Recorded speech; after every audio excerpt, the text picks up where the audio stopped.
Hi, I'm Noreen Dunnells with United Way of Lane County. Thank you for listening in on our web chat this week. Last week we wrapped up our fourth round of funding, distributing over $77,000 to 35 different agencies across Lane County. And I want to thank all of you who donated to the COVID-19 fund. Those resources are the dollars that we supported all the different investments across the county. So all of these video updates are now being sent out via e-news, United Way's monthly e-news.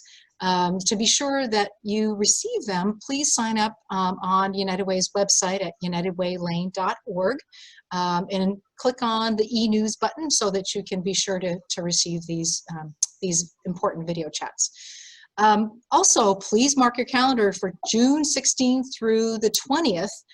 We will host a Live United week-long effort and online event featuring videos about strength, passion, and our community and the future of our community. So I'll share more about that at the end of today's video.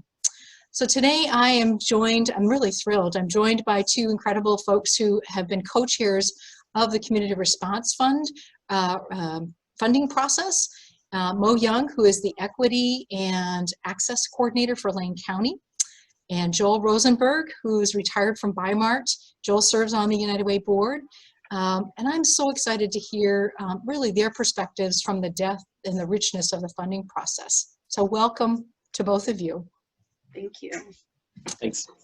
Yeah, so we're going to start with a few questions, and the first question I would love to hear both of you give a little perspective on. So what was this experience like for you personally? Mo, we'll start with you. Okay.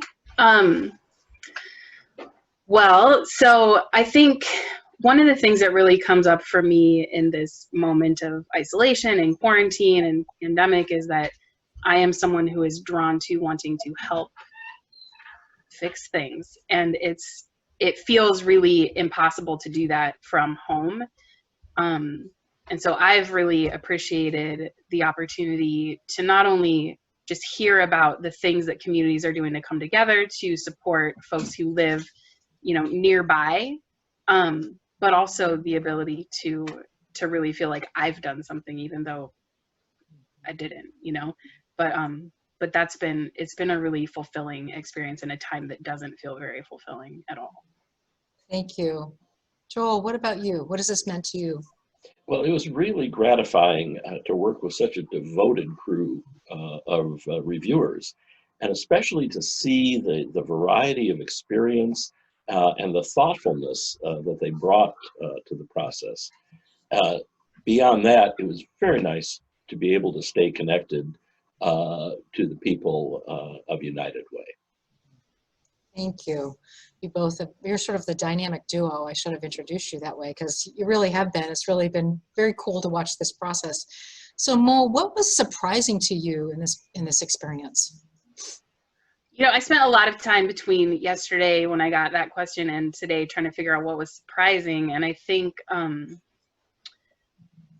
I don't think that I was as surprised as I was kind of happy to see that my thoughts were maybe on the right track, that when we reduce barriers to access funds and resources, more groups are able to apply for them, are able to help their immediate communities.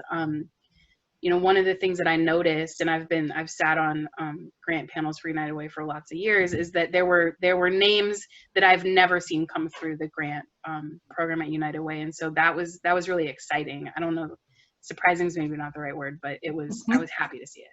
Yeah, thank you. Access to other organizations who maybe hadn't been involved in the past or applied for funding. Yeah, thank you.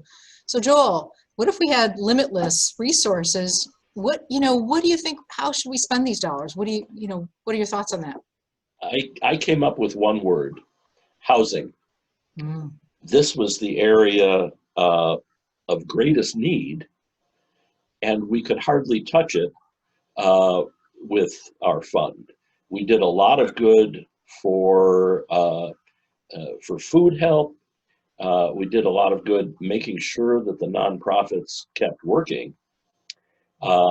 But housing is still the biggest need, I think, in this community. Yeah, and housing is the behemoth issue, and housing is health, right? When you start to think about health in a community. So if you both would respond to this last question, based on what you've seen and you've learned in this process, is there anything that you'd want the community to know or learn as a result of this, Mo? I think, so the two things that come up for me are that there are a lot of really amazing people taking really good care of their neighbors and their families and people they've never met. And I think in this time when news is so hard to watch, it's important to know that. And I think the other thing that I've been noticing is just this community care and mutual aid trend of, many of us are really taking responsibility for checking in with our neighbors and, getting people supplies or masks or whatever, delivering food. And so I think those are the two bits, right? The community knows what it needs, and it's our job to support that. And then also that there are just so many beautiful stories of people really showing up for each other. Thank you for that. Joel, what do you think? Well, like Mo, I was surprised by how many nonprofits were out there working that I just was not aware of. So what I'd like to let the community know is that there are just a ton of caring people and caring nonprofits out there trying to fill the gaps during this crisis. But the level of need is still great, and all of us still have to contribute and do what we can. Yeah, thank you. Any other comments that you want to make, either of you? I mean, I guess I just want to thank United Way and all the donors for really showing up for the community in a really creative way and in a way that none of us planned for. And it really has felt, Joel and I have really hit our groove in how to coordinate this, but it's really felt so wonderful and supported kind of from start to finish. Yeah, thank you. Joel, any thoughts? 40 years ago, I stopped in Eugene, Oregon for the first time while we were driving up the coast, and knew that this was the warmest, most wonderful place that I could come to live. And it took a while to get here, but this community is so caring, and I really want to thank the donors to this fund. Well, I want to thank you both. You are incredibly compassionate people. Sorry, I'm getting a little bit emotional, for your time and your leadership and the commitment to our community. We have some more steps happening. And while we've concluded the 4 rounds of funding through the Community Response Fund, we know and recognize that the needs are long-term, they're pressing, they're urgent. We have to take a long-term systemic approach to making change in our community. So we're excited, actually. I should start getting choked up here.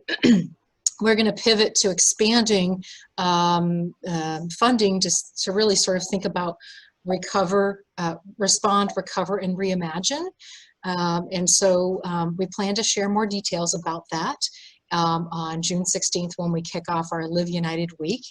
And so that'll be that online weekly event to share again about the compassion in our community, stories of care, compassion, social capital is what I often call it, when you're neighbors helping neighbors and reaching out. And so I just want to thank you both for your time and for all that you've done in this process, and for highlighting some of the issues and needs in our community, because they certainly have been exacerbated, I think, through this pandemic.